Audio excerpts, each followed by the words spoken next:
بسم اللہ الرحمن الرحیم. بسم اللہ الرحمن الرحیم. ناظرین حضرات، السلام علیکم ورحمۃ اللہ وبرکاتہ. اللہ وحدہ لا شریک نے انسان کو اس طرح خلق فرمایا ہے کہ وہ زندگی کے ساتھی بغیر ناقص ہے. چاہے وہ علم کے میدان میں کتنا ہی آگے بڑھ جائے یا اخلاق کے بلند پیمانے پر فائز ہو جائے یا ایمان کے کسی بھی درجے پر پہنچ جائے، لیکن جب تک شادی نہیں کرتا وہ مطلوبہ کمال تک نہیں پہنچ سکتا. اس لیے کہ یہ شادی خانہ آبادی ایک ایسی شے ہے کہ دنیا کی کوئی بھی چیز اس کی جگہ پر نہیں کر سکتی، کوئی شے اس کی جگہ پر نہیں آ سکتی.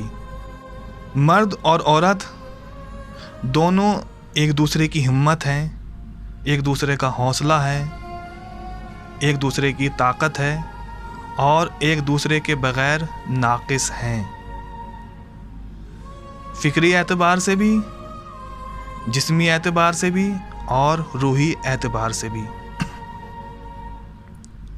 یہ دونوں جب آپس میں ایک دوسرے کے شریک بن جاتے ہیں تو پھر دونوں ایک دوسرے کو کامل اور اکمل کرتے ہیں. یہی نظام کائنات ہے اور یہی دستور زندگی ہے. جیسا کہ میں نے عرض کیا کہ یہ دونوں جب ایک دوسرے کے شریک بن جاتے ہیں تو ایک دوسرے کو کامل اور اکمل کرتے ہیں. تو یہ کامل، اکمل، مکمل اس وقت کرتے ہیں جب دونوں کفو ہوں. کفو کا مطلب یعنی دونوں برابر ہوں، دونوں مساوی ہوں، خاندان کے اعتبار سے، اخلاق کے اعتبار سے، کردار کے اعتبار سے، شرافت کے اعتبار سے، علم کے اعتبار سے دونوں برابر ہوں. لیکن یہاں صرف نیک ہونا یا شرافت ہونا، شریف ہونا کافی نہیں ہے، بلکہ ان دونوں کا ہم مزاج اور ہم خیال ہونا بھی ضروری ہے. یہ ایک اساسی مسئلہ ہے، ان دونوں کا ہم خیال ہوں اور دونوں ہم مزاج ہوں.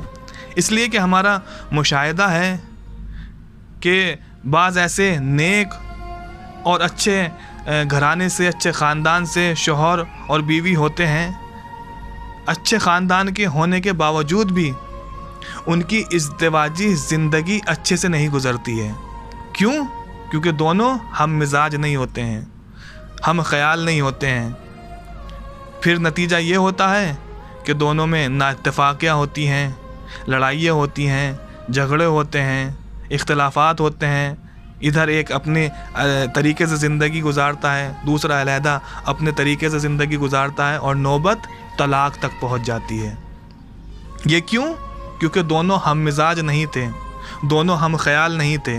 تو اگر یہ دونوں افراد اس شخص کا انتخاب کرتے کہ جو ان کا ہم خیال تھا، ہم مزاج تھا، تو ان کی زندگی اچھے سے گزرتی، خوشی سے گزرتی. تو اس بات پر توجہ رکھنی چاہیے کہ شادی کے سلسلے میں، انتخاب میں جہاں کفو ہونا چاہیے وہاں ہم مزاج اور ہم خیال ہونا بھی اساسی شرط ہے. اس لیے کہ اگر ہم مزاج نہ ہوں، آپس میں دونوں ہم خیال نہ ہو، تو ان کی ازدواجی زندگی کے چمن سے بہار ہمیشہ کے لیے باہر ہو جاتی ہے. لہٰذا یہ اساسی زندگی ہے. اور آپ نے یہ جملہ سنا ہوگا، دیکھا بھی ہوگا، یہ جملہ بڑا معروف ہے کہ ہر کامیاب مرد کے پیچھے ایک عورت کا ہاتھ ہوتا ہے. اور یہ حقیقت ہے کہ جو قابل اور کامیاب ہوتے ہیں ان کی جو زوجہ ہوتی ہیں وہ بھی نیک، صالح اور شائستہ ہوتی ہیں. اور اسی طرح جو عورتیں نیک، صالح اور شائستہ ہوتی ہیں ان کے شوہر بھی کامیاب، لائق اور فائق ہوتے ہیں. تو ہر کامیاب مرد کے پیچھے ایک عورت کا ہاتھ ہوتا ہے. آپ تاریخ کا مشاہدہ کیجئے، جناب موسیٰ کے ساتھ جناب صفورہ ہیں، جناب عیسیٰ کے ساتھ جناب مریم ہیں، مولا علی علیہ السلام کے ساتھ جناب فاطمہ زہرا سلام اللہ علیہا ہیں، رسول اللہ صلی اللہ علیہ وسلم کے ساتھ جناب خدیجۃ الکبریٰ صلوات اللہ علیہا ہیں. اور امام حسن، امام حسین، امام زین العابدین علیہ الصلوۃ والسلام کے ساتھ جناب زینب ہیں۔ یعنی ہر انسان کی ہدف اور کامیابی کے پیچھے ایک عورت ہوتی ہے، اور وہ عورت چاہے اس کی ماں ہو، چاہے اس کی بہن ہو، چاہے اس کی بیٹی ہو، اور چاہے اس کی زوجہ ہو۔ تو یہ ہر انسان کے پیچھے ایک، یعنی انسان کی زندگی میں عورت کا بڑا دخل ہے، بڑے معاملہ ہیں۔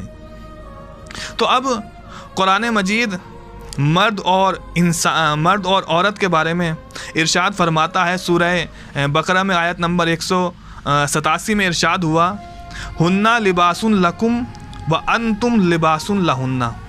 اللہ ارشاد فرماتا ہے کہ عورتیں تمہارا لباس ہیں اور تم مرد عورتوں کا لباس ہو۔ دیکھیں، جب اللہ کسی چیز سے تشبیہ دیتا ہے تو یہ تشبیہ ایسے ہی نہیں دیتا کہ یوں ہی جو ہے وہ مثال دے دی۔ جب اللہ مثال دیتا ہے تو اس میں بڑی لطافتیں ہوتی ہیں، اس میں بڑی باریکیاں ہوتی ہیں، اس میں بڑی حکمت راز پوشیدہ ہوتے ہیں۔ تو اللہ نے مرد اور عورت کی مثال ایک لباس سے دی ہے کہ آپ ان کے لباس اور یہ آپ کے لباس ہیں۔ اب میں آپ سے پوچھنا چاہتا ہوں اپنے سننے والوں سے کہ کیا کوئی عقل مند انسان ایسا ہے کہ جو معاشرے میں بغیر لباس کے باہر چلا جائے؟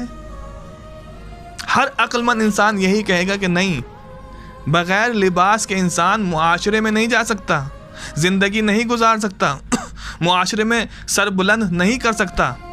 تو نتیجہ یہ ہوا کہ انسان معاشرے میں زندگی کرنے کے لیے، سر بلند کرنے کے لیے لباس کا محتاج ہے۔ تو اللہ نے کیا کہا کہ یہ آپ ان کے لباس اور عورت مرد کا لباس۔ اس کا مطلب یہ ہوا کہ معاشرے میں سر بلند کرنے کے لیے، زندگی جینے کے لیے مرد عورت کا محتاج ہے، اور اسی طرح عورت مرد کی محتاج ہے۔ دوسرے، لباس کی خصوصیت کیا ہے؟ کیونکہ اللہ نے لباس کی مثال دی ہے تو لباس کی خصوصیت کیا ہے؟ لباس کی خصوصیت یہ ہے کہ انسان اس لباس سے انجان لوگوں سے اپنے جسم کو چھپاتا ہے، اپنے بدن کو، اپنے اعضاء جوارح کو انسانوں سے چھپاتا ہے، لیکن خود اس لباس سے نہیں چھپاتا۔ جو اس کا لباس ہوتا ہے اس لباس سے اپنے بدن نہیں چھپاتا، جو غیر لوگ ہوتے ہیں ان سے اپنے بدن کو چھپاتا ہے۔ اسی طرح مرد عورت، شوہر اور بیوی، یہ دونوں اپنے اپنے پارٹنر کو کسی دوسرے مرد کے ساتھ تعلقات سے بچاتے ہیں، حالانکہ خود ایک دوسرے سے نہیں بچتے۔ کیوں؟ کیونکہ یہ دونوں ایک دوسرے کے لباس ہیں، اور لباس ہمیشہ بدن سے چسپیدہ رہتا ہے، چپکا رہتا ہے، تو یہ دوسرے سے حفاظت کرتے ہیں۔